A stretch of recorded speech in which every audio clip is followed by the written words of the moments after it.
Hey everyone, listen, I wanted to do this real quick because I have a red velvet cake that I just took out of the oven, and so I know red velvet cake can be a little tricky for some people, so I just wanted to share real quick with you my recipe that I use for red velvet, and then also just show you quickly how I make my dough, okay? I'm gonna try to do this. I know it's in the middle of the day, it's really early for me to be scoping. Gabe, say hi, buddy. Say hi. Gabe and I are hanging out in the kitchen today. Hi. Are you gonna smile? Gabe, say hi. He's kind of been a little funky today, so I'm gonna try to do this real quick because it's nice and warm for you guys and show you how I do it, all right? He says hi, everybody.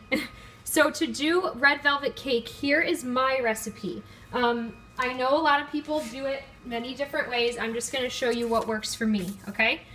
Use a white cake mix. White, I love Betty Crocker, so I use that one. White cake mix, a box. All right, 1 1/4 cup of water.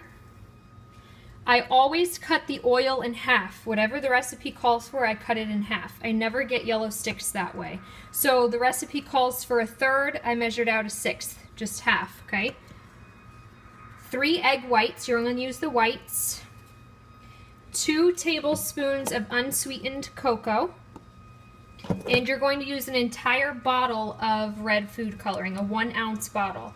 Yes, it's a lot, and this is why I charge 50 cents extra per pop for red velvet. Only because, you know, you got a lot of different little things you got to use here. So that's the recipe. I'll post it on Instagram as well, but that's it in a nutshell. And I bake at 325 because I use the darker pans in a 13 by 9 pan, 325 degrees for 26 minutes. All right? So that's my red velvet cake that's always worked awesome for me. I'm going to show you guys my crazy unorthodox way of mixing because I don't have a stand mixer. Hi! I don't have a stand mixer. I use a hand mixer to mix my cakes, and I use a food processor. And my father-in-law is out there blowing right now. Hold on, you guys.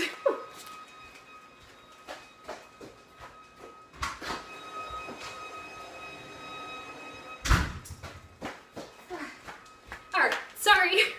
I can't even find him. He's around the corner. Hi. Okay. I use a food processor. This is the one I've had for 4 years now. So I'll go over the recipe again at the end. All right. I just want to blend this while it's still warm. All right. Because I do blend when it's slightly warm. Slightly warm. Not hot. Not piping hot out of the oven. Not cooled. Slightly warm. So you could feel warm to the touch. I just washed my hands as well right before. You know what? Let me go ahead and just wash them one more time because I touched my door handle.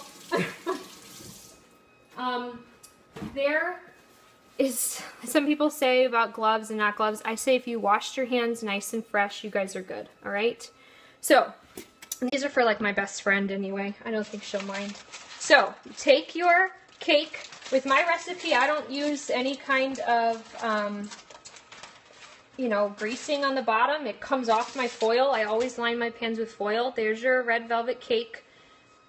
All right, I'm gonna have to move my camera, move this back a little. There we go. Is that better? There we go. So just crumble it up. I already did half of the cake real quick, so I'm just gonna show you guys here the other half. I wanted to make sure it was really gonna be a good batch here. So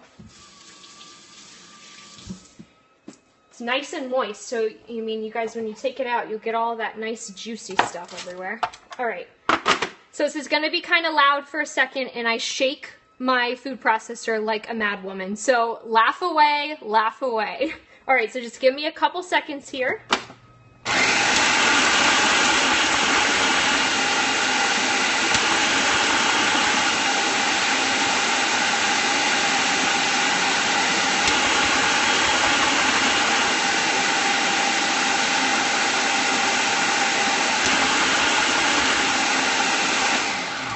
That's it.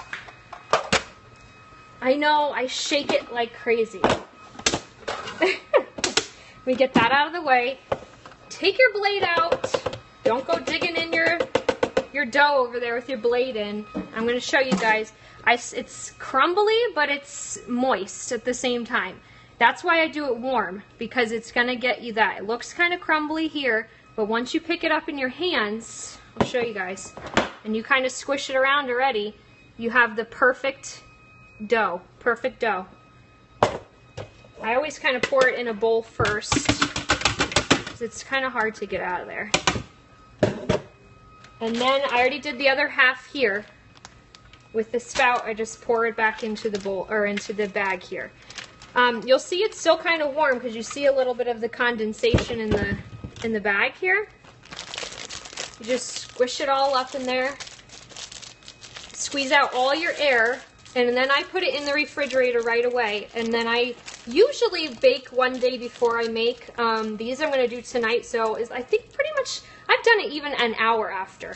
But I can show you guys. I'll try to roll one for you. Usually it doesn't roll as good after chilled, but I'll show you guys how I do it. Yes, it does. Helps bind it.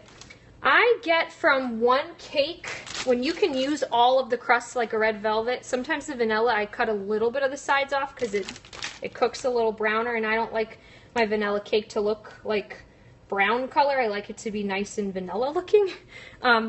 I always can get at least 2 dozen, sometimes like 2.5 dozen. So, okay, so you have, this will be kind of a bigger ball. You have your dough.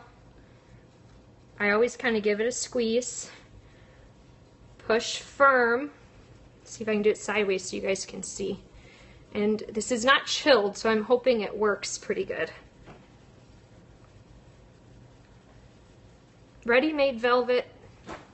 What is it? Ready-made red velvet from Betty Crocker. Well, Betty Crocker, I think, does a red velvet cake. There you go. You have your perfect cake ball. So this recipe really gives you a perfect consistency, guys, to roll out your balls. And that's not being chilled. So once it's chilled, I'm telling you, you'll have even a better ball. Trust me. All right? So that's with it still being a little warm. Okay, I'm going to tell you, I am not a red velvet person, like cake. I've never understood what the big craze with red velvet is, but everybody loves red velvet and orders it. I personally find that here, maybe I should talk to you. I personally find that the ready-made box, it's like, I don't know, it's not as good. I've tasted it. This recipe I actually like. When you use the white cake mix, when you use the ready-made, I feel like it's like more dense or like foamy or something. I don't know. This is the way that I've done it. This is the way that my customers love their red velvet, and I actually really enjoy the taste of it too. It is, exactly. That's why I never understood what is the big deal about red velvet. It's just like a chocolatey taste. Not quite as intense, but all right. So let me go over my recipe real quick. Those that came in towards the end. Yes, I'm getting there right now, Curly Duchess. Okay, so red velvet mix. 1 box of white cake mix. 1 1/4 cup water. 1/6 cup of oil. I always cut my oil in half for any recipe I use. You won't get the yellow sticks that way because I know that's a concern. If you don't like oil, you can use, I believe Jo has a great recipe for like oil-free. I know she uses 2 tablespoons of applesauce, 2 tablespoons of sour cream in place of that, okay? So anyways, I personally like the oil in there. I just cut it in half. All right. 3 egg whites, just the whites. Don't need the yolks. 2 tablespoons of unsweetened baking cocoa, and 1 full bottle, 1 ounce bottle of red food coloring. That's it. That is your red velvet recipe right there. I use the dark pan, so I knock my temperature down to 325, and I bake this recipe for 26 minutes. Basically, if you look on the back, it says, I think, yeah, just right, exactly. Been doing this for too long, I don't have to look at it, but 29 minutes for 13 by 9. I just take like 3 minutes off of my baking time.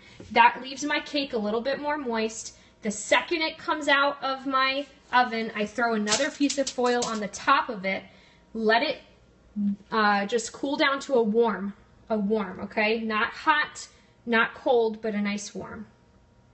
Oh, I missed, if you typed it out, I missed it. I will put it on my Instagram, you guys. Painted and Sprinkled is my Instagram handle. I'll take a nice picture of this and I'll put a text on there so you guys can see red velvet. I know we all do it differently. If you have a recipe that works for you, awesome. This is the one that works every time. And you guys saw, did I throw my cake ball? Oh, look, it's in the bowl, but it's still, let me see if I can show you again. You can get, and that's not even chilled, but you get a perfect cake ball, no cracks, no creases. The consistency is awesome. All right? All right, well, that's it. I want to get off because I know my girl Jenny, the Cake Pop Shop, was coming on. She had to get off to melt her chocolate and get some stuff, and I was like, no! I wanted to show you guys before. I have a habit of just like showing you guys nothing on my countertops. I don't add, oh, that's a good question. No, no frosting, none. No, no, no, no, no.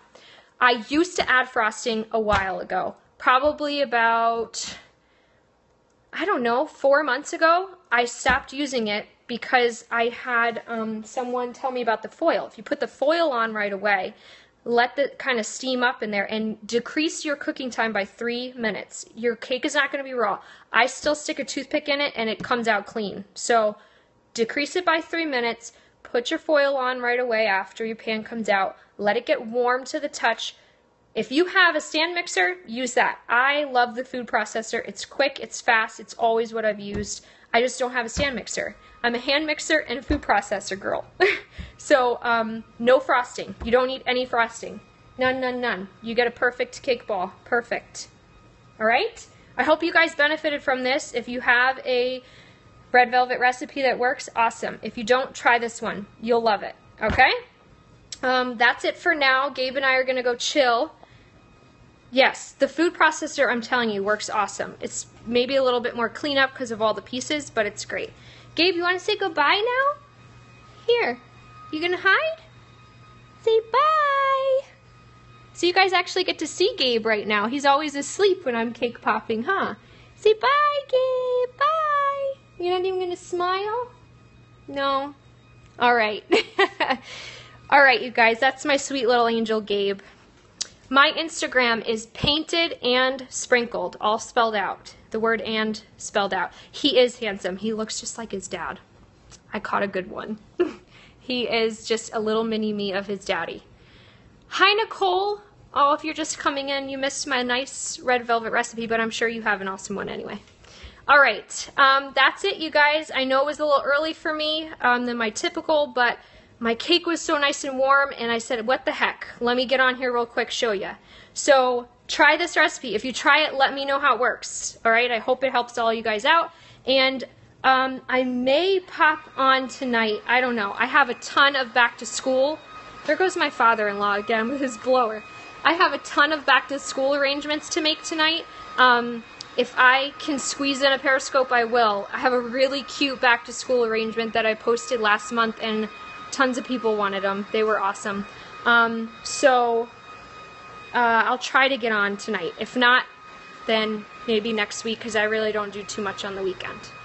Or actually, I do. You know what? I have a photo shoot on Saturday. I'm getting some new professional shots done. Maybe I'll scope from there so you guys can see my setup, because I've been working really hard on it. I'll be a little dolled up too, not so bland. So if I'm able to do that, I will. Any news on the frosting combine? I don't know what that means, but I don't use frosting, if that was a question. No frosting. All right? Thank you guys so much. Let me know if you use the recipe and how it works for you, okay? All right, talk to y'all later. Bye.